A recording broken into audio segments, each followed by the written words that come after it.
नमस्कार। आकाशवाणी से प्रस्तुत है समाचार संध्या।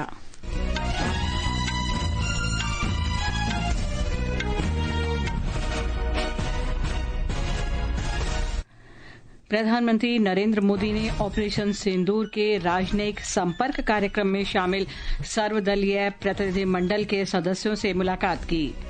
भारत ने पाकिस्तान को चेतावनी दी कि अगर आतंकवादी हमलों से उकसाया गया तो सीमा पार हमला किया जाएगा। रक्षा मंत्री राजनाथ सिंह ने ऑपरेशन सिंदूर को भारतीय इतिहास में आतंकवाद के खिलाफ सबसे बड़ी कार्रवाई बताया। देश में बिना व्यवधान 241 गीगावाट की अधिकतम बिजली मांग को पूरा किया गया। पिछले वित्त वर्ष में अब तक की सबसे अधिक 34 गीगावाट बिजली उत्पादन हुआ। भारतीय अंतरिक्ष यात्री शुभांशु शुक्ला कल अमेरिका के फ्लोरिडा से एक्सियोम 4 मिशन पर अंतर्राष्ट्रीय अंतरिक्ष स्टेशन की पहली यात्रा पर रवाना होंगे। ब्रिटेन ने गाजा पर टिप्पणी को लेकर इजरायल के 2 मंत्रियों पर प्रतिबंध लगाया और भारतीय एथलीट प्रियंका गोस्वामी ने ऑस्ट्रेलियाई रेस वॉकिंग चैंपियनशिप में स्वर्ण, संदीप कुमार ने रजत और राम बाबू ने कांस्य पदक जीता। समाचार संध्या के साथ मैं लवली निगम। प्रधानमंत्री नरेंद्र मोदी ने हाल में ऑपरेशन सिंदूर के बाद पाकिस्तान प्रायोजित आतंकवाद के खिलाफ भारत के कड़े रुख से अवगत कराने के लिए विभिन्न देशों का दौरा करने वाले 7 सर्वदलीय प्रतिनिधिमंडलों के सदस्यों के साथ बैठक कर रहे हैं। नई दिल्ली में प्रधानमंत्री के आवास पर हो रही इस बैठक में डीएमके सांसद कनिमोझी, भाजपा सांसद रविशंकर प्रसाद और अन्य लोग शामिल हैं। प्रतिनिधिमंडल के सदस्य श्री मोदी के साथ अपनी विदेश यात्रा के अनुभव साझा कर रहे हैं। प्रतिनिधिमंडल ने पाकिस्तान को वैश्विक स्तर पर बेनकाब करने के लिए भारत के कूटनीतिक प्रयासों के अंतर्गत 33 देशों का दौरा किया। कांग्रेस सांसद शशि थरूर के नेतृत्व में अंतिम संसदीय प्रतिनिधिमंडल 5 देशों की अपनी सफल यात्रा पूरी करने के बाद भारत लौट आया। श्री थरूर ने नई दिल्ली में संवाददाताओं से बातचीत में कहा कि प्रतिनिधिमंडल ने अपनी यात्रा के दौरान कई बैठकें की। उन्होंने बताया कि इन बैठकों में उन्हें अपनी चिंताओं के संबंध में सकारात्मक प्रतिक्रिया मिली है। J.D. Vance, I must say, was a remarkable meeting. We had a very good conversation. We left feeling that we could not have had a better meeting. We were able to make every single one of the points we wanted to make, spoke for the delegation, and in turn, we got back exactly the kind of feedback we would have wanted. विदेश मंत्री S Jaishankar ने सीमा पार आतंकवाद पर पाकिस्तान को चेतावनी देते हुए कहा कि अगर आतंकवादी हमलों से उकसाया गया तो भारत पाकिस्तान में घुसकर हमला करेगा। उन्होंने कहा कि हाल में पहलगाम हमले जैसी बर्बर हरकतों के मामले में आतंकवादी संगठनों और उनके नेतृत्व के खिलाफ जवाबी कार्रवाई की जाएगी। विदेश मंत्री ने एक अमेरिकी राजनीतिक डिजिटल समाचार पत्र को दिए साक्षात्कार में ये बात कही। Prime Minister Modi says Operation Sindoor is not over. There's a clear message there saying we reserve the right to go after terrorists anytime, anywhere, if they have done harm to our people. We are more than heartbroken, we are very determined. And this time we wanted to send that message saying enough is enough. रक्षा मंत्री राजनाथ सिंह ने कहा है कि operation सिंदूर भारत के इतिहास में आतंकवाद के खिलाफ की गई सबसे बड़ी कार्रवाई थी। आज देहरादून में एक कार्यक्रम में उन्होंने कहा कि पहलगाम आतंकी हमला सिर्फ भारतीय नागरिकों पर हमला नहीं था, बल्कि देश की सामाजिक एकता पर भी हमला था। पाकिस्तान आतंकवाद को सही ठहराने की कोशिश में सदैव लगा रहा है। इसलिए जरूरी है कि आतंकवाद के खिलाफ लड़ाई में हम केवल आतंकवादियों को ही नहीं, बल्कि उन्हें मदद करने वाले पूरे टेरर इंफ्रास्ट्रक्चर को भी पूरी तरह से खत्म करना है। पाकिस्तान को जो पैसा या आर्थिक सहायता मिलती है उसका एक बड़ा हिस्सा आतंकवाद के कारखाने में खर्च किया जाता है। पाकिस्तान को फंडिंग का मतलब है आतंकवाद के इंफ्रास्ट्रक्चर को फंडिंग। रक्षा मंत्री ने कहा कि ऑपरेशन सिंदूर इस बात का सबूत है कि सरकार ने राष्ट्रीय सुरक्षा के मुद्दों के प्रति दृष्टिकोण बदलकर भारत के सुरक्षा तंत्र को बदल दिया है। ये समाचार आकाशवाणी से प्रसारित किए जा रहे हैं। ताजा समाचार जानने के लिए आप हमारे social media handle X @AIR News Hindi को फॉलो कर सकते हैं। बिजली मंत्री मनोहर लाल ने कहा है कि भारत ने कल 241 गीगावाट की अधिकतम बिजली मांग को सफलतापूर्वक पूरा किया है। उन्होंने आज नई दिल्ली में संवाददाताओं को बताया कि भारत ने 2024-25 के दौरान 34 गीगावाट की अब तक की सर्वाधिक उत्पादन क्षमता जोड़ी है। इसमें अक्षय ऊर्जा का योगदान 29.5 गीगावाट है। 2013-14 में पीक डिमांड 130 गीगावाट थी और अभी जो पीक डिमांड पिछले वर्ष 2024-25 में गई है वो 250 गीगावाट गई है, लगभग डबल। 25-26 में पीक डिमांड जा सकती है 270। कल 9 जून को हाईएस्ट पीक डिमांड गई है 241 गीगावाट गई है। श्री मनोहर लाल ने कहा कि ऊर्जा क्षेत्र ने सेवा, सुशासन और गरीबों के कल्याण के लिए समर्पित नरेंद्र मोदी सरकार के कार्यकाल में पिछले 11 वर्ष में विद्युत क्षेत्र में अभूतपूर्व प्रगति की है। शिक्षा मंत्री धर्मेंद्र प्रधान ने सुशासन के जरिए विकसित भारत पर जोर दिया है।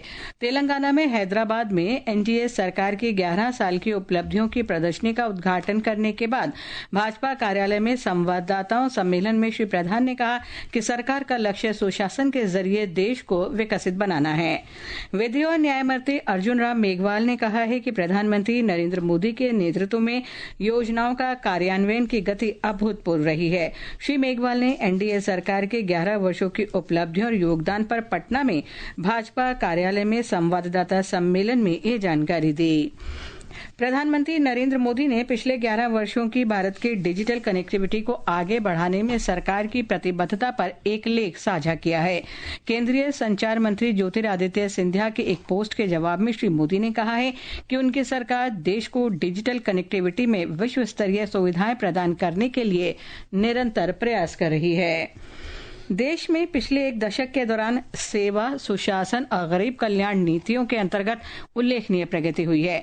पिछले 11 वर्ष में प्रमुख क्षेत्रों में सरकार के प्रयासों और उपलब्धियों पर आकाशवाणी समाचार विशेष श्रृंखला प्रसारित कर रहा है।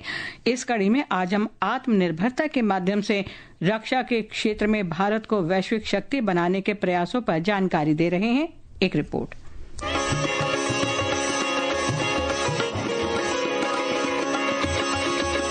पिछले एक दशक में भारत ने अपनी सुरक्षा नीति को स्पष्टता, दृढ़ निश्चय और आत्मविश्वास के साथ परिभाषित किया है। 2016 की सर्जिकल स्ट्राइक से लेकर 2025 में ऑपरेशन सिंदूर तक संदेश स्पष्ट है। भारत अपनी राष्ट्रीय सुरक्षा के लिए खतरों को बर्दाश्त नहीं करेगा। ऑपरेशन सिंदूर आतंकवाद विरोधी प्रतिक्रिया में एक महत्वपूर्ण क्षण था, एक सटीक समन्वित मिशन जिसमें देश के वीर जवानों ने सीमा पार 9 आतंकी शिविरों को बेअसर कर दिया, जो पहलगाम आतंकी हमले का एक तत्पर और निर्णायक जवाब साबित हुआ। स्वदेशी विनिर्माण ने इसकी सफलता में महत्वपूर्ण भूमिका निभाई। आईएनएस विक्रांत से लेकर लंबी ऊंचाई वाले लाइट कॉम्बैट हेलीकॉप्टर LCH प्रचंड तक भारत आत्मविश्वास के साथ डिजाइन और तैनाती कर रहा है। वहीं आईडेक्स जैसी पहल स्टार्टअप और MSME भारतीय सुरक्षा बलों के लिए अत्याधुनिक समाधान प्रदान कर उन्हें और अधिक सशक्त बना रहे हैं। इसके अतिरिक्त रक्षा निर्यात बढ़कर रिकॉर्ड 23,622 करोड़ रुपए हो गया है, जो 2014 से 34 गुना की वृद्धि है।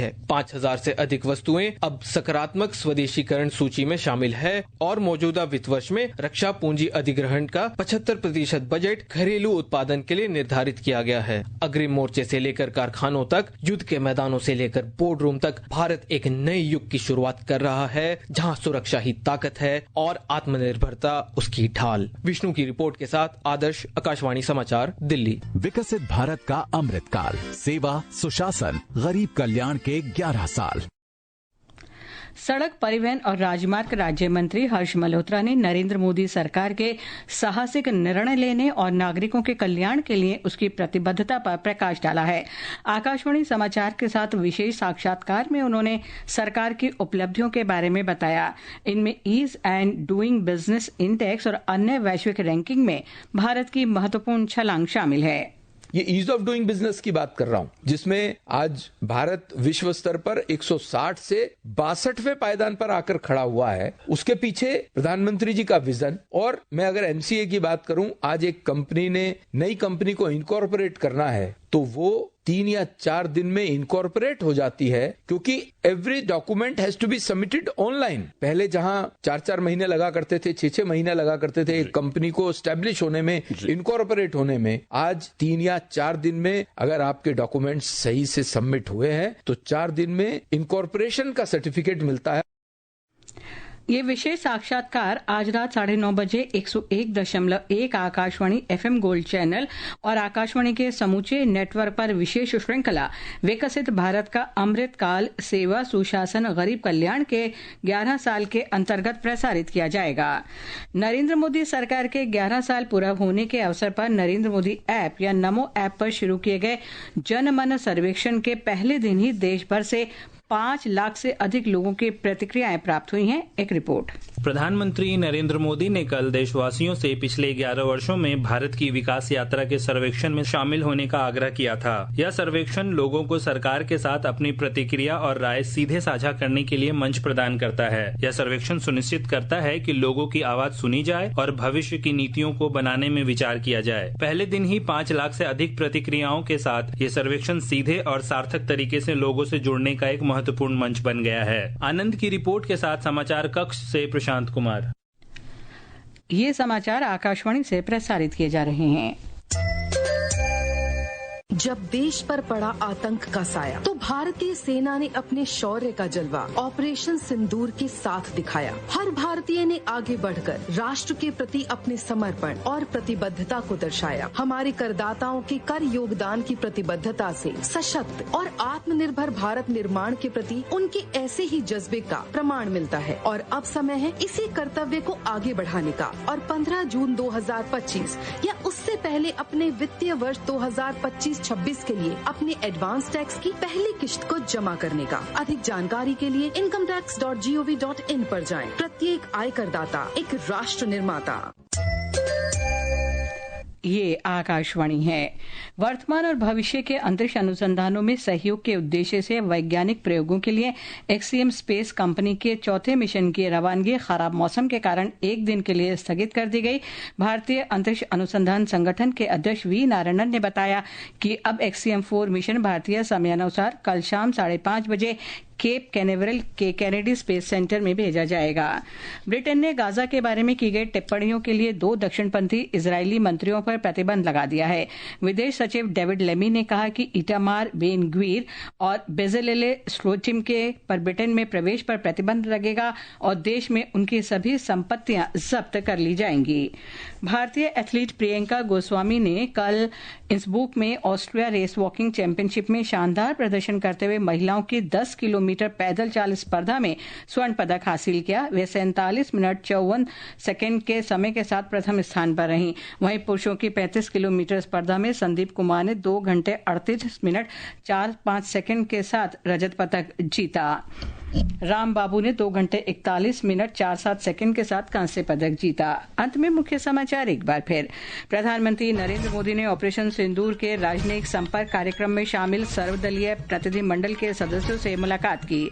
भारत ने पाकिस्तान को चेतावनी दी कि अगर आतंकवादी हमलों से उकसाया गया तो सीमा पार हमला किया जाएगा।